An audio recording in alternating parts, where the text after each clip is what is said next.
अस्सलामुअलैकुम रहमतुल्लाहि व बरकातुहू। वीडियो स्टार्ट करने से पहले आपसे एक रिक्वेस्ट है कि अभी तक अगर आपने हमारे चैनल को सब्सक्राइब नहीं किया है तो सब्सक्राइब कर लीजिए, साथ में बेल आइकन को भी दबा दीजिए ताकि जितने भी वीडियोस हो जैसे अपलोड हो आप तक वो वीडियो पहुंचती रहे।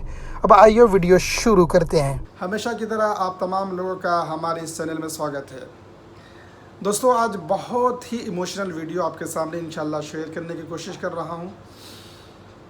एक ऐसी बच्ची की कहानी, एक ऐसी लड़की की कहानी जिनके दोनों पांव कट जाते हैं, वो अपाहिज हो जाती है, वो अपने मुस्तकबिल से, अपने फ्यूचर से बिल्कुल निराश हो जाती है। लेकिन जब वो अपने घर के अंदर जाती है तो माँ की जो बातें होती है, हिम्मत दिलाने वाली जो बातें होती है, कैसे उनकी बातों से उनकी ज़िंदगी बदल जाती है और कैसे वो एक अपाहिज, दोनों पाँवों से महरूम लड़की डॉक्टर बन करके अपने समाज, सोसाइटी और कौम मिल्लत का नाम रोशन करती है। इस वीडियो के अंदर देखेंगे। मैं आपका वक्त ज़्यादा ज़ाया नहीं करके डायरेक्ट वीडियो की तरफ चलूँगा। बहुत अच्छी वीडियो है।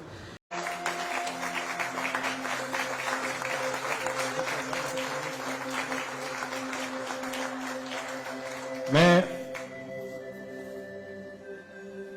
डॉक्टर शेख से रिक्वेस्ट करूंगा कि कृपया हमें अपने बारे में थोड़ा बताएं और अपने विचार रखें।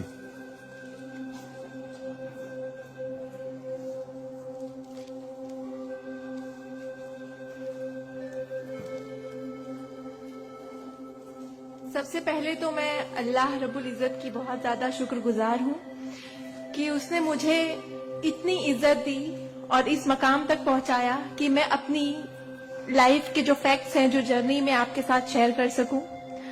मैं बहुत ज्यादा शुक्रगुजार हूं भारत विकास परिषद की प्रेसिडेंट सुनील शाह की, और उससे ज्यादा शुक्रगुजार हूं यहाँ पे हमारे प्यारे डॉक्टर अनिल मुरारका सर की, जिनके सपोर्ट की वजह से हम बहुत सारी जगह पे जाते हैं और लोगों को मोटिवेट करते हैं। और जितना डॉक्टर अनिल मुरारका सर एक डिसेबिलिटी को लेकर जितना कंसर्न है, उतना मैंने किसी को नहीं देखा। तो I really thankful for him for that. 2008 मैंने अपना 10th क्लियर किया था। मैंने टॉप किया था पूरे जोगेश्वरी में विद 92.15% लेकर, और मेरा ख्वाब था कि मैं डॉक्टर बनूं और लोगों को सर्व करूं। मैं मिडिल क्लास से ताल्लुक रखती हूं। मेरे जो अब्बू हैं वो वेजिटेबल वेंडर हैं, तो हमारे घर पे बहुत फाइनेंशियली प्रॉब्लम थी। तो मेरा बस एक ख्वाब था कि मैं डॉक्टर बनूं, लोगों की हेल्प करूं, और उसके लिए मैंने साइंस में एडमिशन लिया। देन 11 साइंस जब मैंने एडमिशन लिया, मेरा कॉलेज बांद्रा में था और मेरा घर जोगेश्वरी में। मैं रोज लोकल ट्रेन से ट्रैवल करती थी जोगेश्वरी टू बांद्रा। 7 अक्टूबर 2008 दैट वाज द डे जब मैं कॉलेज से घर वापस आ रही थी। मेरे सेमेस्टर चल रहे थे उस वक्त, और सुबह 10 बजे का वक्त था। 10 बजे, आप सब लोग मुंबई से बिलोंग करते हैं, सबको पता है लोकल ट्रेन में बहुत रश आर होता है। वो ट्रेन जब अंधेरी से निकली, मैं अपनी सीट से उठी और मुझे नेक्स्ट स्टेशन मेरा जोगेश्वरी था, मुझे वहां उतरना था। लेकिन मेरे सीट से उठने और स्टेशन के आने तक के बीच में वो एक लम्हा था जिसमें मेरी पूरी जिंदगी बदल गई। मैं जब सीट से उठी, उसके नेक्स्ट मोमेंट मैंने अपने आप को ट्रेन की पटरियों के नीचे पाया, और जब मेरी आंखें खुली तो वही ट्रेन जिसमें मैं ट्रैवल कर रही थी वो मेरी आंखों के ऊपर से बहुत तेजी से गुजर रही थी। एक लम्हे को लगा कि मैं कोई ख्वाब देख रही हूं, लेकिन जब ट्रेन पूरी तरह से मेरे पैरों से गुजर गई, मैं वहां हेल्पलेस थी। और जब बहुत दूर जाके किसी ने ट्रेन रोकी, वो ट्रेन रुकी, और उस ट्रेन को रुकता हुआ देखकर मुझे एहसास हुआ कि मैं कोई ख्वाब नहीं देख रही हूं, मैं सच में ट्रेन से गिर चुकी हूं, और मैंने अपनी दोनों टांगे उस ट्रेन के पहियों के नीचे आ गई है जिसमें मैं ट्रैवल कर रही हूँ। वो पूरी 12 डब्बे की ट्रेन मेरे पहियों से गुजर गई। किसी ने चेन रोकने की हिम्मत नहीं की। और मैं जब वहां गिरी तो लोगों ने मुझे देखा और 10-15 मिनट बाद काफी लोग आए, मेरे आसपास खड़े हो गए। मेरे पास सेल फोन नहीं था। मैंने अपने बैग से उस वक्त डायरी निकाली, मैंने लोगों को फरियाद की, बहुत रिक्वेस्ट की, बहुत रोया वहां पर कि मेरे घर पे एक फोन कॉल करके बता दो कि मैं यहाँ पे हेल्पलेस पड़ी हूँ विथ हेवी ब्लीडिंग, मेरे बचने की कोई चांस नहीं है। एटलीस्ट मेरे घर वालों को पता होना चाहिए कि मैं यहाँ पे इस हालत में हूँ, मुझे लावारिस लाश बन के नहीं मरना है। बट उस वक्त मैं यही कहूंगी कि अल्लाह ताला की मसलहत थी। अल्लाह ताला उस वक्त जो मेरी तकदीर में था, किसी ने मेरी हेल्प नहीं की और मैं वहां पे 30 मिनट ऑलमोस्ट मैं ट्रैक पर विथ हैवी ब्लीड, मेरे दोनों पैर ट्रेन के पहियों के नीचे आ गए थे। मैं उसी हालत में पड़ी रही और मैं कॉन्शियस थी। मैं बस लोगों के सामने रो रही थी कि मुझे कोई पानी पिला दो, कोई घर वालों को कॉल कर दो, लेकिन किसी ने हेल्प नहीं की। And after 30 minute I got railway help. Then मुझे गवर्नमेंट हॉस्पिटल लेकर जाते हैं, वहां पर भी कुछ ओटी स्ट्राइक होता है, मुझे फौरी ट्रीटमेंट नहीं मिलता है। एंड देन मेरा एक्सीडेंट सुबह 11 बजे होता है और मुझे 6 बजे जब मेरी फैमिली प्राइवेट हॉस्पिटल लेकर जाती है, then I got treatment. And उसके बाद 16 साल की थी मैं जब मेरे साथ ये एक्सीडेंट हुआ। आप समझ सकते हैं 16 साल की उम्र में 1 मिनट में मेरे 2 पैर कट गए थे, मैं डिसेबल हो गई थी, मैं हेल्पलेस हो गई थी, मैं खुद से उठ नहीं पा रही थी, ना बैठ पा रही थी, ना एक तरफ से दूसरी जगह मूव हो पा रही थी। मैं मेंटली डिसेबल हो गई थी, फिजिकली डिसेबल हो गई थी और फाइनेंशियली कंडीशन भी काफी वीक थी। वो सारी चीजें मेरे दिमाग में चल रही थी और जब लोग मुझे देखने आते थे तो कुछ लोग हमदर्दी में नेगेटिव कमेंट्स भी करते थे कि 16 साल की बच्ची है, 2 पैर खो दिए हैं, सारी जिंदगी माँ बाप के ऊपर बोझ रहेगी, ये जिंदा क्यों है, इससे अच्छा ये मर जाती।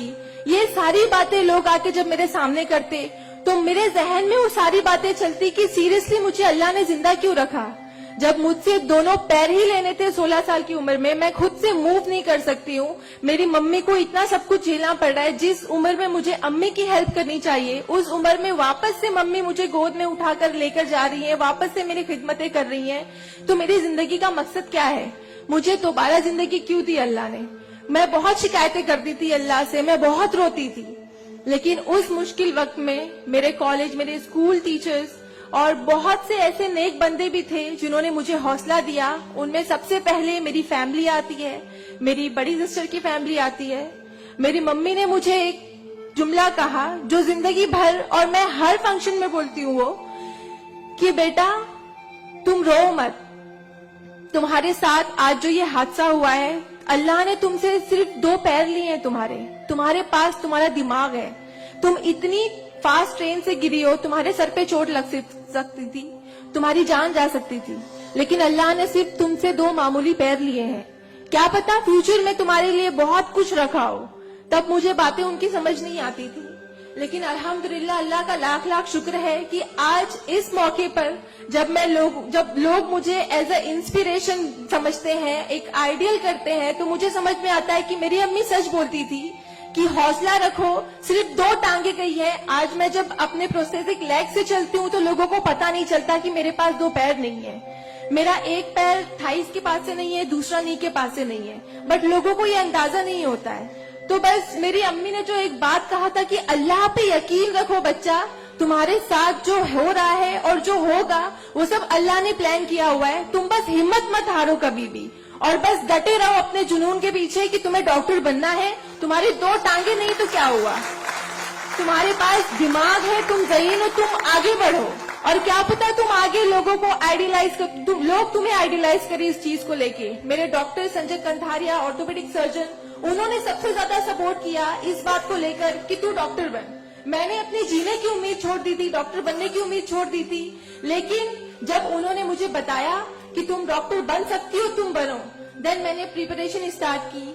सीईटी कॉमन एंट्रेंस टेस्ट होता है to getting in admission in medical college, मैंने वो क्रैक किया। I got 3rd rank all over Maharashtra in PH quota. And after that मुझे बहुत खुशी हुई कि मैंने 3rd रैंक क्लियर किया है। Now I got admission, I will get admission in MBBS.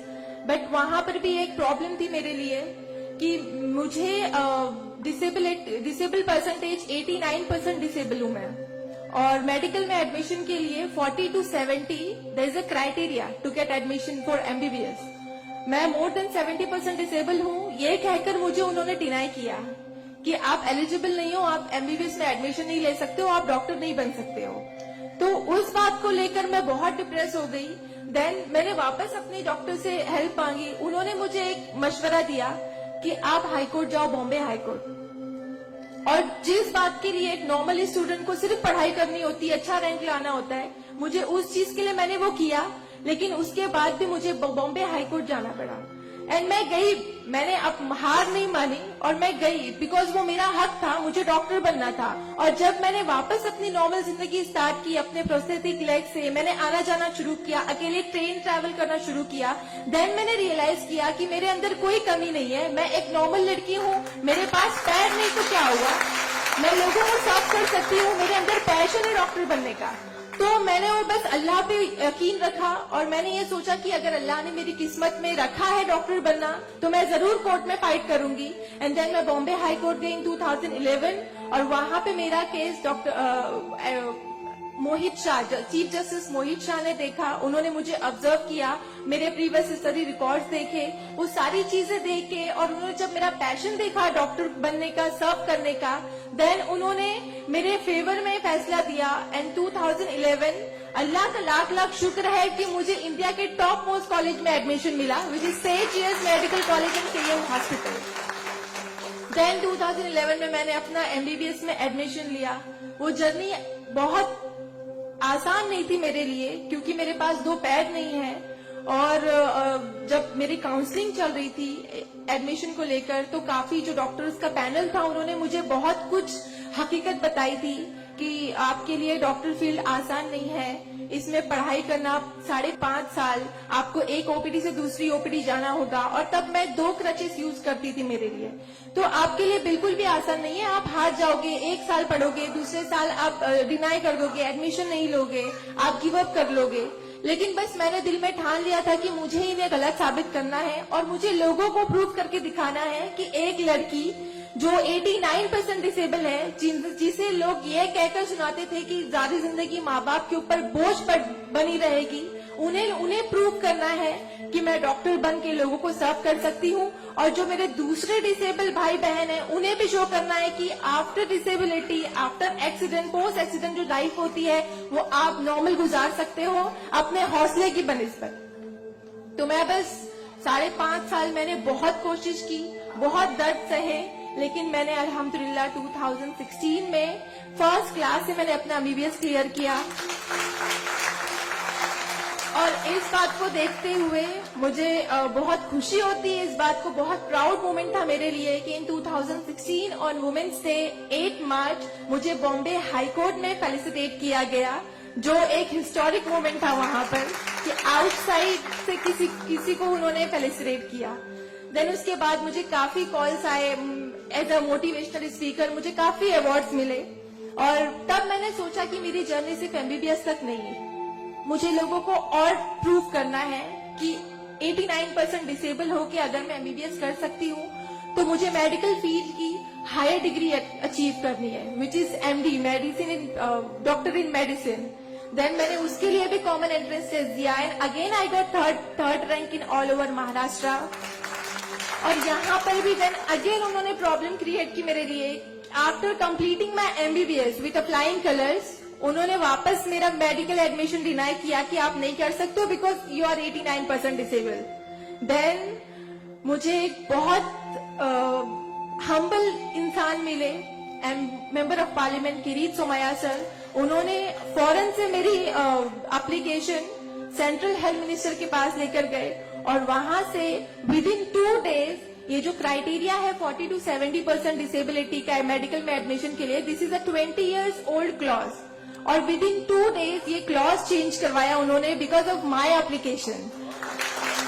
वो क्लॉज चेंज होके बस ये है कि मिनिमम 40% क्राइटेरिया है और मोर देन 70% जो भी डिसेबल हैगा they will get admission in medical field. तो मेरी जो जर्नी थी यहाँ तक की, और उसके बाद मैंने रिसेंटली 2019 में मैंने एमडी में एडमिशन लिया और with same college Seth GS medical college in KM hospital, और मैं अभी रिसेंटली फर्स्ट ईयर रेसिडेंट हूँ एमडी पैथोलॉजी में। मेरी जो यहाँ तक की जर्नी है, मैंने बहुत अच्छे से तो नहीं बताया आपको, लेकिन बहुत सारी बातें मिस है इसमें, बिकॉज मेरे पास टाइम नहीं है, आप लोगों को भी लेट हो रहा है। लेकिन ये सारी जो मेरी जर्नी है, ये सब बताने का मकसद यही है आप लोगों को कि जिंदगी में देखो, चाहे कुछ भी प्रॉब्लम आए, बिकॉज मेरी लाइफ में मुझे लगता है कि सारी प्रॉब्लम्स थी, फाइनेंशियल प्रॉब्लम्स थी, फिजिकल प्रॉब्लम थी, मेंटल प्रॉब्लम थी, सारे ऑड्स थी मेरी लाइफ में। लेकिन मैंने बस 2 चीजें ध्यान में रखी। एक तो मेरी अम्मी की बात की, अल्लाह पर यकीन रखो, अल्लाह अपने बंदों से 70 माओं से ज्यादा प्यार करता है। एक माँ हमारी छोटे से दर्द को बर्दाश्त नहीं कर सकती, वो तो 70 माओं से ज्यादा प्यार करता है, तो हमें दर्द में कैसे रख सकता है वो? तो उसने जरूर कुछ अच्छा रखा है हमारे लिए। अगर छोटी सी प्रॉब्लम आई जिंदगी में, तो उससे हार नहीं मानो, उससे लड़ना सीखो, हमेशा अपना हौसला जिंदा रखो, बिकॉज आपके पास अगर हौसला है तो आपकी लिए जिंदगी जीने की उमंग रहेगी, बिकॉज बगैर हौसले के कोई जिंदगी नहीं जी सकता। तो आप लोग प्लीज, अगर छोटी से छोटी प्रॉब्लम भी आए, कोई भी परेशानी आए, आप लोग लड़ना सीखिए और जिंदगी जीना सीखिए। बिकॉज मेरे एक्सीडेंट के बाद मुझे लगा मैं इतनी सारी कोशिशें नहीं करती तो मैं आज यहाँ पर खड़ी होके एज अ डॉक्टर आप लोगों से इंटरेक्ट नहीं हो रही होती। तो बस कभी भी हार मत मानिए। और ये एक शेर है आप सबके लिए, हौसले की तुरकश में कोशिश का वो तीर जिंदा रख। तरकश मतलब जिसमें तीर रखते हैं। हौसले की तरकश में कोशिश का वो तीर जिंदा रख, हार चाहे जिंदगी में सब कुछ, हार जा चाहे जिंदगी में सब कुछ, मगर फिर भी जीतने की उम्मीद जिंदा रख। Thank you so much, thank you all of you, मुझे इतने अच्छे से सुनने के लिए। और मैं बहुत ज्यादा थैंकफुल हूँ डॉक्टर अनिल सर की और भारत विकास परिषद की कि उन्होंने मुझे इतना सुनहरा मौका दिया आप लोगों से इंटरैक्ट का। Thank you. धन्यवाद। Thanks for watching. Drop a like, leave a comment, and don't forget to subscribe.